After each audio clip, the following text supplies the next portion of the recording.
18 minutes past 9. And you know what? We said, Leo being a Thursday, we talk about health matters. And today in studio, we have a nutritionist by the name Agneta Ameyo. Agneta, good morning.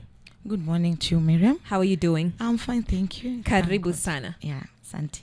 So I want us to start with, we're looking at, we are looking at the impact of lifestyle and fast foods on kids' health. There was a story on the Standard newspaper this week where health experts are calling for the government to introduce innovative financing measures, including health taxes on alcohol, drinks, and processed foods. Yes. This is to sustainably fund the fight against non-communicable diseases. Now, if I'm looking at the figures here, non-communicable diseases are now among the leading killers globally, accounting for 74% of all deaths and 84% of premature deaths in low and middle income countries, according to the World Health Organization. Yes. What are these non-communicable diseases? Thank you very much for your question. It's a very important question, especially in this day and age that we are living in. And non-communicable diseases are on the rise right now. Mm-hmm. And just as you said, it's the leading cause of death among the population, especially also in the developing and already developed countries. Yeah. So which are these non-communicable diseases? We are talking about examples of diabetes, we are talking about high blood pressure, we are talking about cardiovascular diseases, which are the heart conditions, we are talking about some form of cancers, we are talking about also mental health, which is also on the rise right now. Basically, it is there are those diseases that they are not passed from one person to the other. Yes. So according to the study, I think I would really love to back that up. Because why should we have non-communicable diseases when we have modifiable factors, including diet? And this diet in the section of lifestyle, which can be modified, can really manage and also reduce these non-communicable diseases. So I'm backing up the topic. Okay. So if from your experience again, what are the most common lifestyle related health issues you're seeing in children today?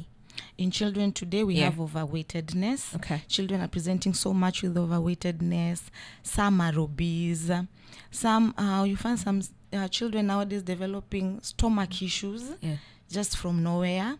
You can even find a child having stomach ulcers. I've gotten I have like one or two in my in my data in my practice. You find small children exposed to diseases or conditions that are influenced by what they are taking in terms of food. So it is really an area to be checked on with a lot of seriousness, and it begins at the childhood stage. Even before someone is an adult, if something happens at the adult stage or even adolescence, it means that it began from somewhere. Yes. It was just a matter of time for it to manifest. So children are supposed to be very well taken care of in terms of nutrition to avoid these problems, including non-communicable diseases, to come in their later lives. And you find some children may also present with these diseases. But kuna watoto, they have diabetes, like we have said, H. pylori or stomach ulcers, and they are still children. So what happens? Exactly. I think that's the question. What contributes to this? Yes. If you're saying that it begins somewhere, it starts from home. Yes. What are the habits, unhealthy habits that we have at home that might actually contribute to kids being overweight and also child developing stomach ulcers or having H. pylori? What are the things that we're doing as parents? What are we doing wrong? What are we doing wrong? That's an interesting question, and it's quite big. And you find in this era or in this generation, things have really changed. We appreciate the technology. We appreciate how times have changed. Things have come up that have made life so easy that we really don't have to hustle so much to get something that you really want. And it is quite inahuzunisha that this also narrows down to food. Yes. You get. That's why we are getting a lot of fast foods in our exposure. They are affordable. They are just at your doorstep. you know. And we as adults have exposed our children to fast foods. Maybe, I don't know, maybe we are too busy, or maybe it is just lack of knowledge, or we have the knowledge but we are ignorant, you know. And because of why we want this kind of pap results, you know, we don't want to hustle, we don't want to go to the kitchen, we don't want to make that nutritious food. We just see that we will just go out there, we'll get something very fast. We don't know how it's prepared, we don't know how long it has stayed there, we don't know what has been added, you know. So all these things contribute to such. We expose our children to a lot of preservatives in terms of nitrates, which are salts. We are exposing our children, which later on may contribute to some cancers, you know, the nitrates and all that. And we are exposing our children to too much fats, because all these fast foods, you know, they are making it so appealing to the eyes. They have to be fried for them to look so, you know, bright and all that. So we are exposing our children to a lot of fats and oils that are unhealthy. And then we are exposing our children to a lot of sugars. So much sugar, because, you know, for it to be attractive, it has to be tasty. And tasty to us is sugary, you know. And then this is a child who is coming up, you know. We are also exposing our children to these foods. You find they are cooked under very high temperatures, you know. They are cooked in you know, something like maybe it is roasted, you know, it is stored and then brought back to be, you know, to be warmed up, you know. So that back and forth kind of heating, too much heating, you are eating, but at the end of the day you have not consumed a very nutritious food. And then this is what you are giving to your child. So you find your child has really fed, but has not yet met, or their nutrition status or nutritional needs have not been met. So at the end of the day, we find our children becoming obese, and yet their nutrition levels, if maybe you take their biochemistries, maybe their blood levels are low, you know, they are presenting with some conditions, but unapata a child is obese, you know. So what is happening? So it begins with us, the adults, or as the parents, or as the caregivers, the grown-ups that are surrounding these children, you know. What are we teaching our children? Because, by the Miriam, yes, my dear, you can't give a child what you don't eat. Facts. Actually, how can you tell your child eat vegetable when you also don't eat vegetable that you are not eating yourself? You know. And then this is someone who is coming up. So it is something that will be passed from generation to generation. It's monkey see, monkey do. You see. So this child didn't see the mother cooking vegetables, mbogas, the greens, you know. So how do you expect this child to eat greens? And then when they grow up, they will pass that to their children. So you will see a trend from generation to generation, you know. So it begins from that childhood stage. Nimependa huo ufafanuzi wako, lakini kuna kitu umekitaja hapa na umekipita mbio, na najua hata Miriam amegutuka afa aka relax. I'll come back to it. Hiyo naanzia hapo swali langu latoka hapo kwenye ametaja fridge. Yes, that's actually why I said I would come back to it. But kama you will come back to it, you ask. Okay. Sehemu nyingi, nyumba nyingi, including yangu, na najua hata ya huyu, wana tabia sehemu kubwa, atachemsha maharage, ni mboga sijui zinachemshwa nowadays. Tutachemsha maharage Saturday ama Sunday, alafu yaekwe kwa freezer. Ni freezer mboga iwekwe huko, and then wakitaka kupika wanatoa, tunachemsha. Umesema high heats, umesema kitu kama hivi. Now hiyo umeshasema madhara yake na bla bla kwa watoto. Sawa. Ni vitu gani ambavyo kwamba mzazi, because wewe ni nutritionist hiyo, mtaalamu wa lishe, lishe bora ama lishe walishe tu, hiyo lishe ni vitu gani ambavyo kwamba mtu anafaa kuzingatia? For example, mimi na Miriam watoto tunao, ili kuhakikisha kwamba huyu mtoto anakuwa kwenye mazingira bora ukiachana kupitisha hiyo kizazi kwa kizazi chengine. Maanake mtoto ni siku za baadaye. Mungu amepanga kwa kinsi tunajua kwamba atakuwepo. Ni siku za baadaye ili kuja kuepuka haya mambo sijui macho, sijui hizo mezitaja za tumbo. H pylori iko nyingi kwanza kwa watoto. I have some 3 of them.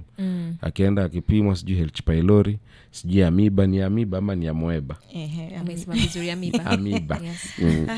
Yes, that one. Ni vitu gani ambavyo kwamba unafaa kuzingatia huku chini kwa makuzi mazuri ya mtoto kwenye lishe? Huyu atakuja kuiliza vizuri hiyo swali ya fridge nimemwachia. Tungoje hapo. Okay, so vitu za kuzingatia kwa lishe ya mtoto. Yes. Now pretty much is asking about when it comes to a child's nutrition, what should be in it? What should be in it? Yes. Thank you. So vitu za kuzingatia, kitu ya kwanza sana ni usafi. Kumbuka hawa ni watoto. Na watoto hawajakamilika, bado wanakuwa. So kama sisi ni watu wazima, at least tuko mahali atu grow tena. Unapata kinga yetu ya mwili, the immune system imesha form. Yes. Watoto bado wana develop, unaona. And then wako na zile tunaita competing, the competing needs za watoto. Wana grow at the same time, immune system at the same time wanataka kucheza. Sasa wana mambo mengi zinafanyika at the same time. Unaona? So kuna mambo mengi sana ya kuzingatia. Kwanza tuzingatie mtoto anakula nini. Unaona? Na anakula vipi, anakula saa ngapi. Sasa unapata. Unaona? Sasa utapata mtoto lunch yake ni viazi karai, alafu ni bas. So viazi karai ama tu viazi peke yake ni carbohydrates, ni chakula kupatia tu mwili nguvu. Lakini kumbuka kuna kinga ya mwili, immune system, yenye inatakana ikuwe taken care of. Ni sawa? Aya, kuna vitu na hydration, na hii ujue carbohydrate ni starch, ikishaingia kwa mwili ni sugars. Sindio? So ina tend to draw a lot of water kwa mwili. Sindio? So anatakana kuwa na hydrate zaidi. Aya, kuna kitu ya kama bodybuilding, vyakula vya kujenga mwili, protein. Sawa? Sasa yamefeed tu kwa energy peke yake. And then ufanye hivyo wiki mzima. Ama pengine siku 3 kwa wiki ama siku 4. Yaani hiyo ndio trend. So mtoto atagrow akijua viazi karai ndio chakula, na hakuna mboga, na hakuna nini, hakuna matunda, and then hakuna protein, pengine ongeze pale samaki, ongeza pale maharagwe. Kuna plant protein na kuna animal protein. So plant protein inaweza kuwa aina zote za maharagwe zenye tunajua ni nyingi sana, tunaweza zilist. So at least make sure pale kuna mboga, pale kuna maharagwe, pale kuna omena, hizi samaki omega 3. Napata. So that huyu mtoto aweze kupata mwili aweze kupata kutoka kwa kila sehemu, kila makundi ya chakula. Ndio iweze kutengeneza huu mwili unapokuwa. Kila sehemu inakuwa imeguzwa. Unanipata? Ndio aweze kugrow vyema. Lakini sasa tunapotumpatia carbohydrates, watu pia wana grow kiakili.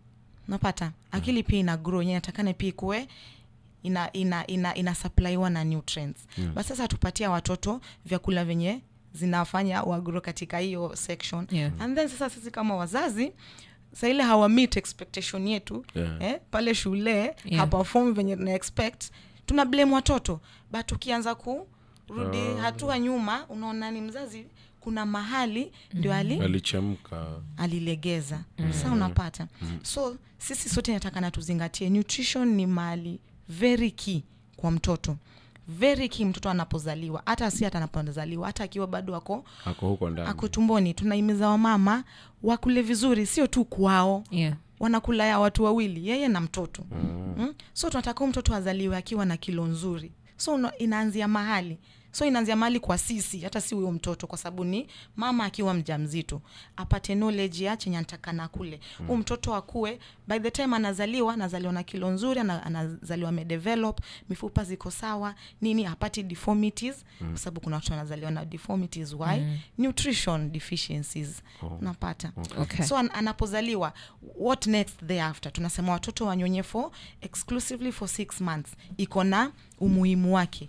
Kwa nini? Ndio mtoto aweze kupata the best out of maziwa ya mama. Then from hapo tunaanza kumpatia nini, unapata mama anaanza kuintroduce hizi commercial instead of easy to we go for natural. Yes. Let me say the real meal.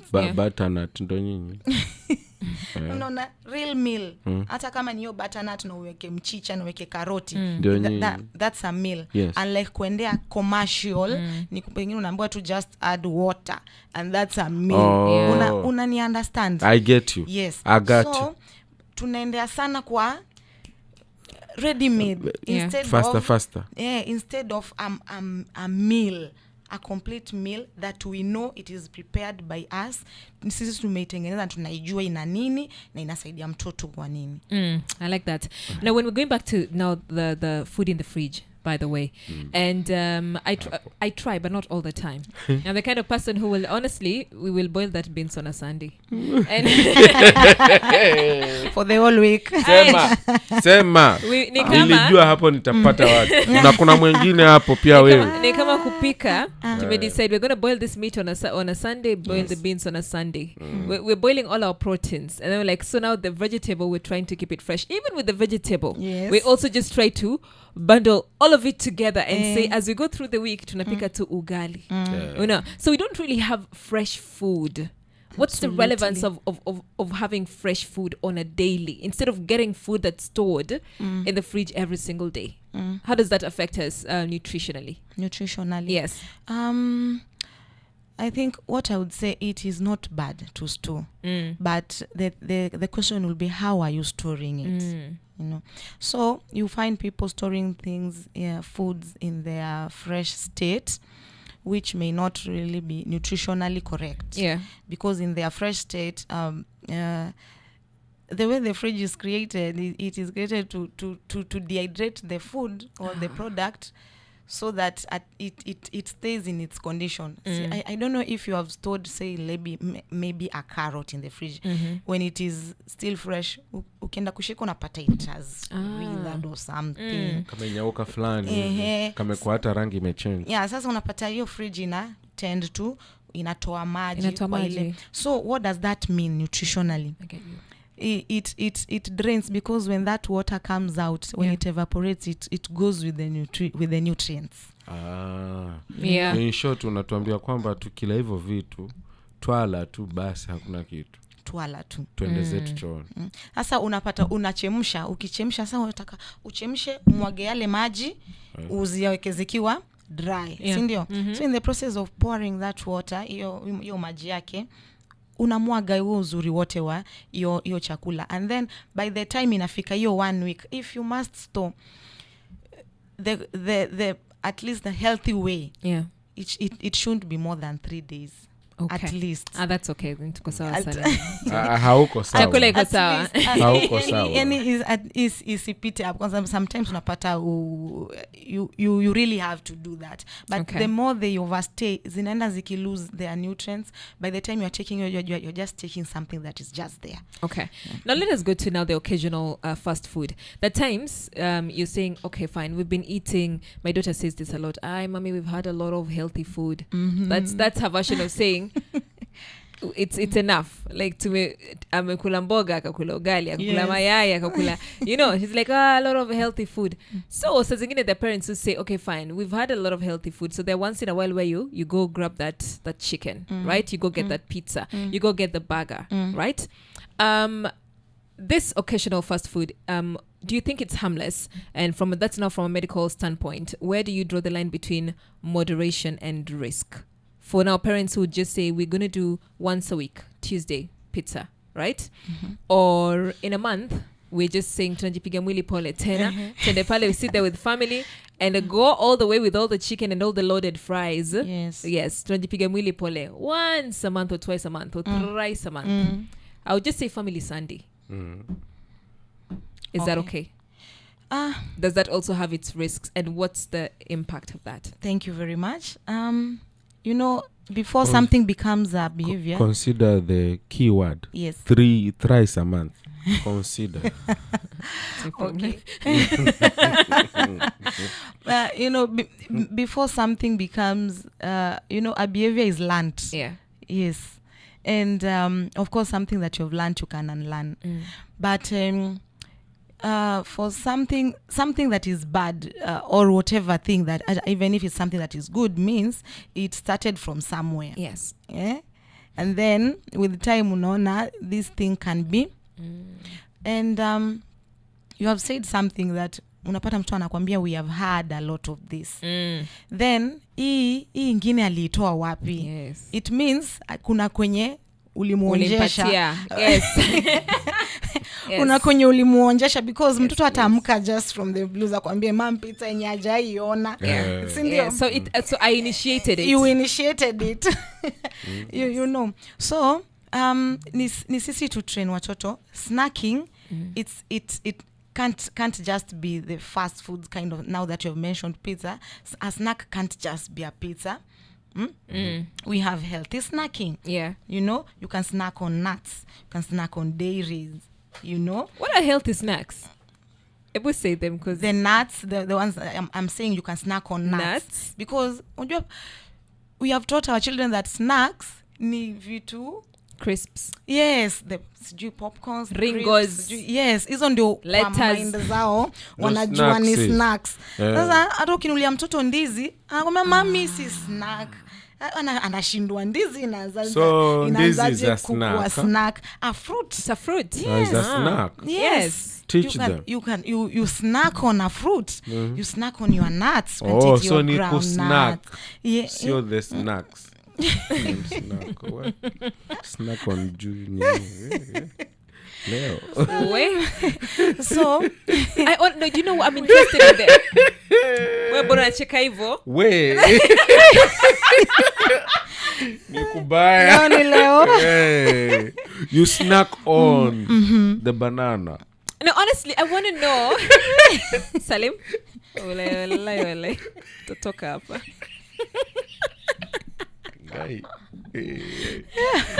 You wanna know? Let's leave this person alone. I know. This is my struggle. I know. When I'm at the supermarket and I'm looking for snacks. Yes. Okay, so anashinda wapi?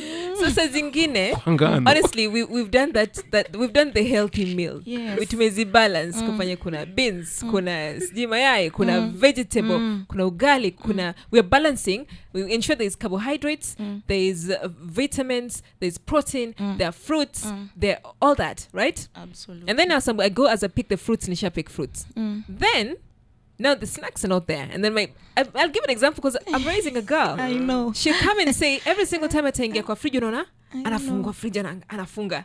And then nani anamuuliza, what are you looking for? We all know what she's looking for. It's like, I'm looking for something to snack on. Sasa, we say there's a banana, eat the banana. Yes. But this is not a snack. For parent kama mimi, I'm walking pale kwa aisle. I'm at the supermarket and I'm seeing all these snacks. Yes. What kind of snack should I honestly pick? Wachana na ngano. Which one should I pick?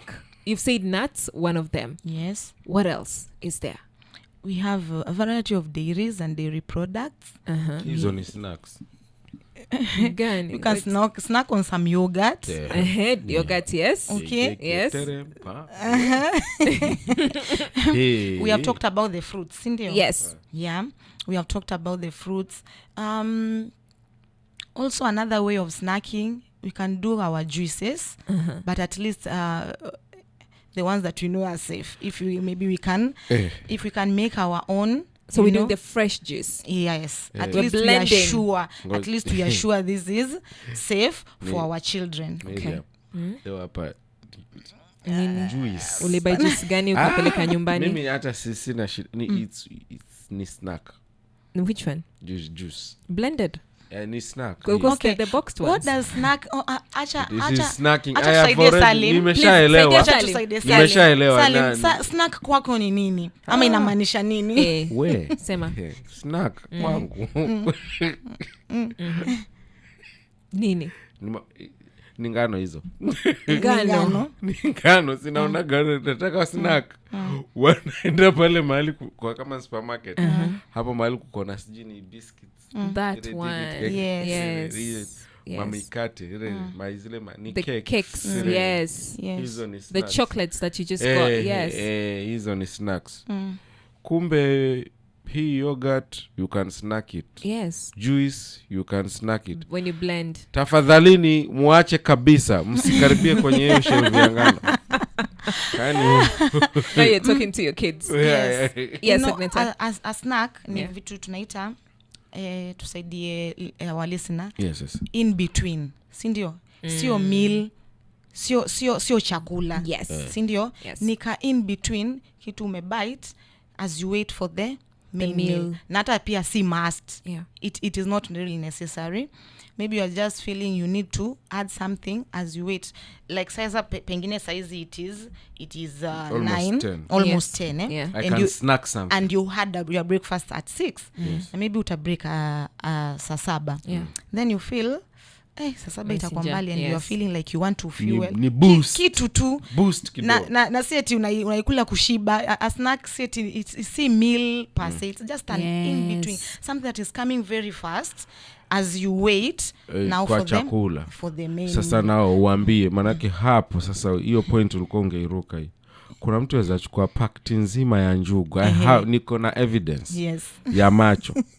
Pakti nzima ya njugu saa 4 ya ile alafu anywe maji. Pakti nzima ya 50 bob. Yes. Akule. Is that is not snacking. That is eating. Thank you. So as snack hata pia ni the size of what you are eating. And when. Sasa hiyo ni snack sasa. The size. Yes. So for example, you can even snack on a slice of bread. Unanishika. Thank you for saying the slice of bread. Unanishika. So that is breakfast. You took your bread for breakfast, ndio? Yes. Na ukala slice, let's say like 3 or 4. Bread mzima. Salim. Agneta.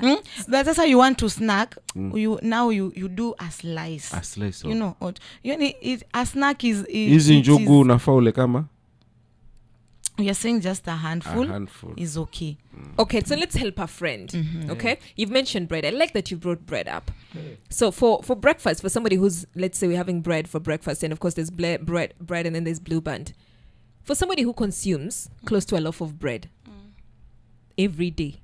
Close to a loaf. Yes, like close to a loaf of bread. Like yes. All right. What for breakfast? For breakfast, how would that affect that person's health every day? Monday to Friday. So kama bread iko na 24 slices. Yes. This person is consuming around 20 slices. Yes. Uongo. Close to a loaf of bread. I've seen it. Well, is that healthy? We would love to know why.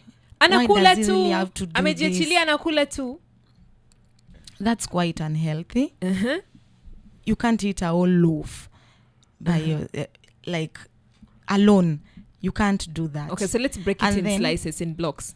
4 slices amekula, akaongeza tena 4 slices, is only 8. At the same time. And then akaongeza tena 3 slices. No. That is not right. Hata kama hatujamuona, because when in nutrition, everything is personalized. The way I may handle Salim is not the way I may handle you. Yes. But generally, like, no, you can't eat like 8 slices. So somebody is supposed to take how many? So how many? Please answer him. In terms of bread, we are talking about 3 to 5. Just 3 to 5. Standard. I am within the parameters. Standard. Just standard. Though we have said zina personalized. Na zikipakwa, hiyo ni kavu. Hizo yenye umesema 5 ni kavu. Zikipakwa. Yeah, hapo kwa kupaka pia, when you are talking about children, is also a very important area to be very keen about. Tusifeed watoto wetu na a lot of fats, because nowadays things have been everything has fats. Some things can go boiled, and then we have things we call in nutrition terms like trans fats. The trans fats, they are not very healthy. They are not healthy when it comes to our nutrition needs to anyone, not even the children. Trans fats ni hizi za kupaka. The margarine. The trans fats are those kind of fats. They are not liquid, they are not solid, they are there. Are we talking about the margarine that now you apply on bread? Are we talking about jam? Absolutely. That's margarine also kind of fats. Yeah. They are not Sio healthy. They are not healthy. Jam is it doesn't contain fats. Okay. Ni nzuri lakini kwa Jam is okay. More of sugar. Hey. Let me take you back to now the warning signs and interventions that need to be done. What are the early warning signs that a child's health is being negatively impacted by diet or inactivity? The early signs? Yes. Okay. The early signs, once a child is overweight, it should alarm you. Don't feel so good or very happy and feel so proud that you are overweight. Because that overweightedness may cause this child to be less active. Yeah. Because we expect children to be very active. Mtoto ukimwachilia anacheza anakimbia, when they accumulate a lot of weight, it may cause them to slow down. Yes. They may not reach to their full potential when it comes to milestones. Unapata because a child is so heavy, they find it so difficult mwili na wavuta nyuma kuachieve milestones. So that is one area also to be very keen about. And also when it comes to overweightedness, the body just begins to slow down. This child may not also be the cognitive function may also slow down. So we are talking about overweightedness. This overweightedness may also lead to obesity. Yeah. And then now the non-communicable diseases may begin to set in. So let us look at our look out for our child's weight. It is very good and very important to make sure that they are adding weight, but they are not going to the extremes. So would you say that they should be adding weight according to the age? The age. Yes. Every time when their mothers bring their children to clinic, I expect them to add weight. Okay. You are not supposed to be static. You are not supposed to be static. Yeah. As an adult, is okay. I can maintain. I'm supposed to do a maintenance. But for children, because they are growing, I expect them. They must add weight. Okay. Yeah. So as they grow taller, I also expect them to add some weight. That tells you something. Their bone mass is increasing, their muscle mass is increasing. Basically everything is increasing. But when they are static, that means kila kitu imesimama, which is alarming. Okay. Yeah. And at what age, if you're looking at kids now, I'll give an example with my daughter, of course, because I see those changes in her. How old is she? She's 10. All right. And what I see at times is the times we'll have dinner, and once we've had dinner tuko sawa, tuko sawa, then 2 hours later, 2 hours later she needs something to eat. Okay. Right? And so then we get the other thing to eat. So as she's supposed to retire to bed, let's say around 10, that is if it's a Friday, usually, the breaking, sindio, it's a weekend. Before she retires to bed, there's always need to consume something. So at times I'm like, you want to consume something, there's an apple cooler, there's a banana cooler. But I think at times you see how fast there's need to consume something. Like after less hours, I want to consume something, I want this. Is that normal for a child of her age? And does that also just show that they are growing? Is that something that should be a concern? That should be pegged on something. First of all, is this child active? Yes. Because if they are active, that means they are consuming a lot of energy, then they need to refuel. Now they'll keep refueling. That's why I've said in nutrition, we deal with person. It is personalized. Yeah. So I look at that at this child in terms of, are they active? Number one. If they're active, then that is what is prompting them to eat. If they were not active, then I would be like, no, because this will cause them to add excess weight. That will be dangerous. So if they are active, and if you do their weight, it is normal. We're talking about 30, 31, 32 there. Then they are okay. Though there's a disclaimer, just be keen so that they don't snack. I think ingine is snacking because they have had their main meals, right? So let us just be keen that they don't overfeed. Exactly. Because there's a tendency, there are children who don't know how to say no.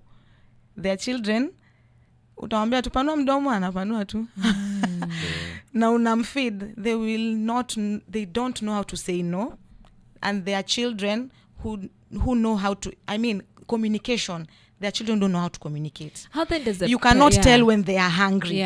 They are just there, they are quiet, they are okay, they won't even cry. Lakini kuna wengine wenye watanag, you know this child is. So ni kila mtu ako na style yake. Now it is now upon you as the mother, it is now upon you as the caregiver. Now it is time to feed, and you feed this child. It is time to hydrate. It is time to snack. It is time to sleep. It is time to do this. We train them. So it's the parents' responsibility to even regulate the need for overfeeding. Absolutely. Man. Because kuna tendencies pia za overfeed, and as mothers, we are very happy when our children add weight. Yeah, when they're like, I want food, I want this, you're like, kula. Yes, kula. Muongeze at the end of the day. Usinyime mtoto chakula. Tunapata mtoto ataongeza a lot of weight that was not expected, that was not needed actually. Okay. At what point should then parents consider seeking professional help, whether from a pediatrician, a dietitian, or a therapist? We were talking about overweightedness. Yes. You find there are also conditions like allergic reactions. Okay. And these things begin at these tender ages. Kuna vitu zina manifest at our old age, or when we have advanced, when we have already grown, that they messed up somewhere.